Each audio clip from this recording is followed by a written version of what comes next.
आप सभी को मेरा प्रणाम। आप सबका एक बार फिर से स्वागत है हमारे इस यूट्यूब चैनल जिसका नाम है ज्ञान मैथमेटिक्स। हमने अब तक 3 पार्ट अपलोड कर दिए हैं, आज 4th पार्ट अपलोड होना है। एक छोटी सी रिक्वेस्ट करना चाहूंगा, जैसे कि मैं हर वीडियो में करता ही हूँ। अगर आपको वीडियोस में कोई कमी लग रही है, वो कमी कैसी भी हो सकती है, प्लीज उसको कमेंट बॉक्स में लिख के दइए, ताकि हम कंटिन्यूअसली इंप्रूवमेंट करते रहें। तो 26 क्वेश्चन से हमको आज शुरू करना है। देखिए स्क्रीन पे डिस्प्ले हो रहा होगा आपको। 9th टर्म तो है 449 और 449th टर्म जो है वो 9 है। ये दो वैल्यू हमको दे रखी हैं और हमसे कह रहा है कौन सी टर्म जीरो होगी। अब कौन सी टर्म जीरो जब भी होती है तो हम लोग उसको nth टर्म जीरो मान लेते हैं। n निकालना है हमको। चलिए, अब a9 का मतलब होता है, देखिए a प्लस 8d हमारा हो गया 449 और a449 का मतलब a प्लस 448d हो गया हमारा 9।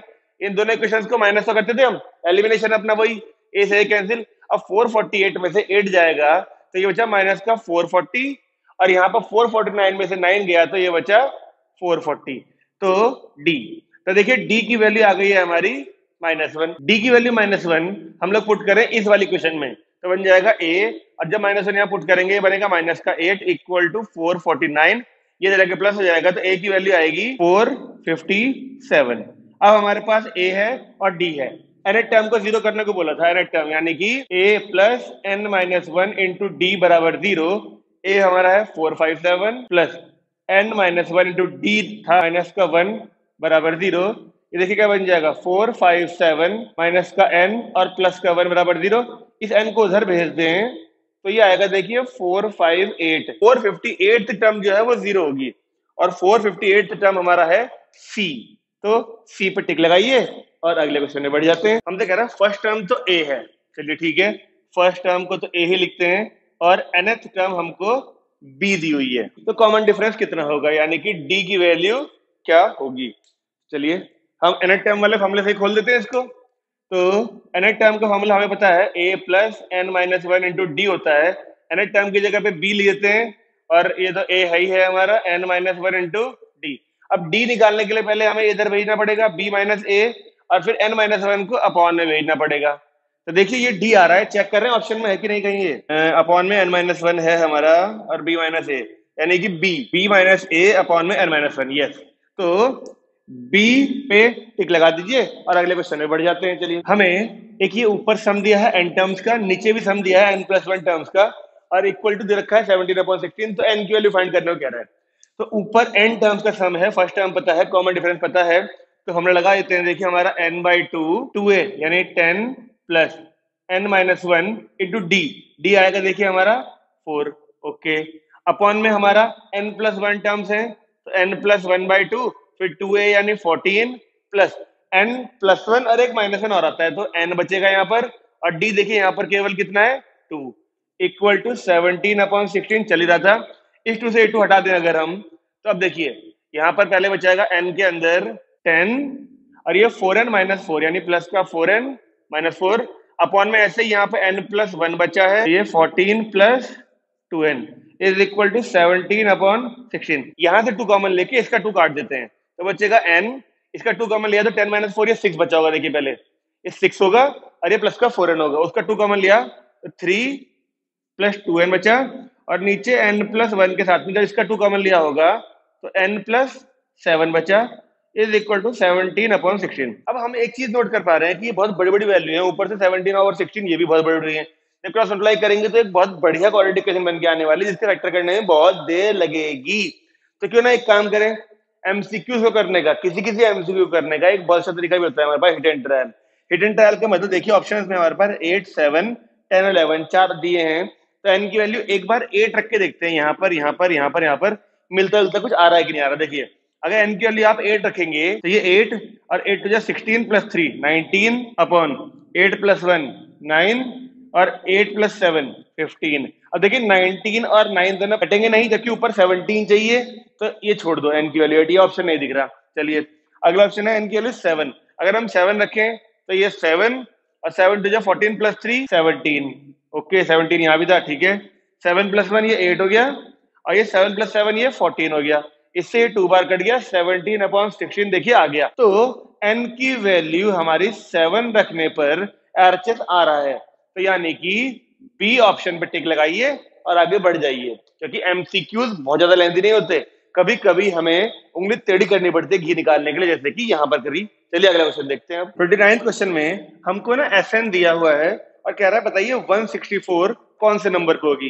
तो 164, अब हम एसएन का फॉर्मूला जानते हैं। देखिए 164 कौन से नंबर पे होगी, यानी एन की वैल्यू पूछ रहा है, वो एन टर्म है, तो हमें ए और डी दोनों चाहिए। पहले एन से S1 निकाल लें, एन की वैल्यू 1 डालें अगर, तो 3 + 5 ये 8 बन जाएगा। और S1 का मतलब था सम ऑफ वन टर्म, जिसे हम फर्स्ट टर्म भी कह सकते हैं। ओके, अगर मैं S2 की बात करूं एन की वैल्यू 2 डालने पर, तो यहाँ पर 2 का स्क्वायर 4, 3 या 12 और 2 10 यानी 22 बनेगा।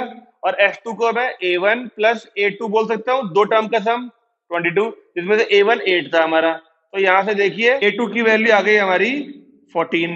अब हमारे पास फर्स्ट टर्म भी है, सेकंड टर्म भी है, तो हम D निकाल सकते हैं, जो कि आएगा 14 - 8 यानी कि 6। अब हमारे पास फर्स्ट टर्म भी है, कॉमन डिफरेंस भी है, तो हमको an दिया है उसमें 164। a हो गया हमारा 14 + n-1 और d आया था हमारा 6 इक्वल टू 164। तो n-1 × 6 इक्वल टू, ये गया इधर तो देखिए 150 बचेगा, और n-1 6 12 और 6 5 30 तो 25। तो n की वैल्यू देखिए आ गई 26, यानी कि 164 जो है वो इस एपी में 26 नंबर पे होगा। 26 है हमारा सी, तो सी पे टिक लगाइए और अगले क्वेश्चन पे बढ़ जाइए। अजी देखिए, आपको एक बात ध्यान रखनी पड़ेगी कि जब भी हम एमसीक्यूज कर रहे होते हैं, साम दाम दंड भेद कोई भी तरीका अपनाना पड़ सकता है। आपको किसी भी हद तक जाके क्वेश्चन को जल्दी से जल्दी सॉल्व करना है, बस ध्यान ये रहना चाहिए कि हमारा तरीका गलत नहीं होना चाहिए। देखिए अब डिफिकल्टी लेवल धीरे धीरे बढ़ रहा है। वो शुरू के क्वेश्चन थे पार्ट जो 3 बनाए हमने, अब जैसे हम आगे बढ़ेंगे डिफिकल्टी लेवल बढ़ेगा तो तरीके भी नए नए आएंगे। चलिए अगला क्वेश्चन देखते हैं 30 नंबर का, यानी ए एन दे दिया हमको 2n + 1 the sum of first n terms, यानी कि एस एन की वैल्यू पूछ रहा है। देखिए अगर मैं 1 डालूं तो यहाँ भी 1 डालना पड़ेगा, तो ये बन जाएगा हमारा 3 फर्स्ट टर्म। और ऐसे ही अगर n की वैल्यू 2 डालूं तो यहाँ पर क्या आएगा, देखिए 2 × 2 = 4 और +1 5, तो d आ गया हमारा 2।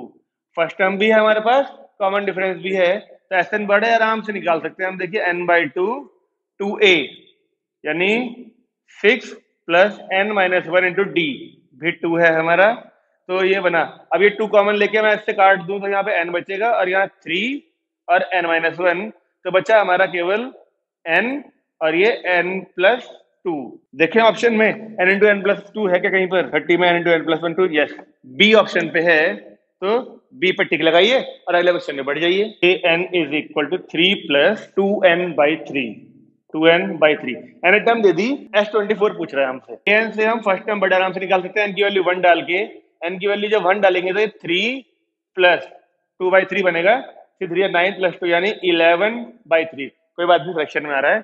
अब हमको सेकंड टर्म भी चाहिए ताकि हम डी ढूंढ सकें, तो ये 3 + यहाँ पे इस बार 2 डालिए, 2 × 2 = 4/3, तो ये फिर ये 9 + 4। अब डी निकालना है अगर, तो a2 - a1 करना पड़ता है, तो 13/3 - 11/3 हमारा आएगा केवल 2/3, तो D भी आ गया हमारा। तो हम A ढूंढ चुके हैं, D ढूंढ चुके हैं।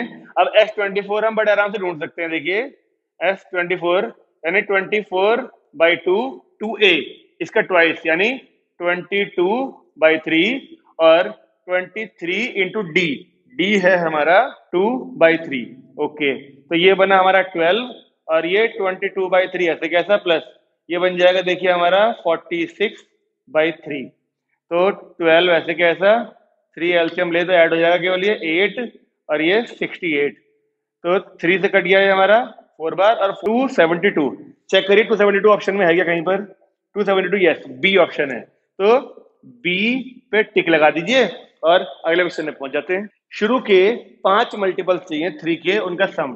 तो देखिए 5 मल्टीपल्स ऑफ 3 यानी पहला तो खुद 3 होगा, अगला 3 का मल्टीपल क्या आता है 6, फिर अगला क्या आता है 9, फिर अगला क्या आता है 12 और फिर क्या आता है 15। अब इनका सम चाहिए। क्या इसके सम के लिए मैं एपी लगाऊं? नहीं, हमें तो पता है कि पहली और इसका सम जो आएगा 18 आएगा और इन दोनों का सम भी 18 आएगा, और ये 9 है ही है, 36 हो गया और +9 ये आ गया हमारा 45। चेक कर लीजिए इसमें कहीं ना कहीं ऑप्शन में होगा 45। अब मतलब इसको क्या आप सम लगाएंगे, ए पे टिक लगा दीजिए। तो आज की वीडियो के लिए काफी है। अब अगली वीडियो में फिर मिलेंगे आपसे और बहुत सारे क्वेश्चन के साथ। लेकिन अब एक बात पक्की है कि जैसे आगे बढ़ेंगे डिफिकल्टी लेवल बढ़ने के साथ थोड़े लेंथी क्वेश्चन भी आएंगे। नमस्कार।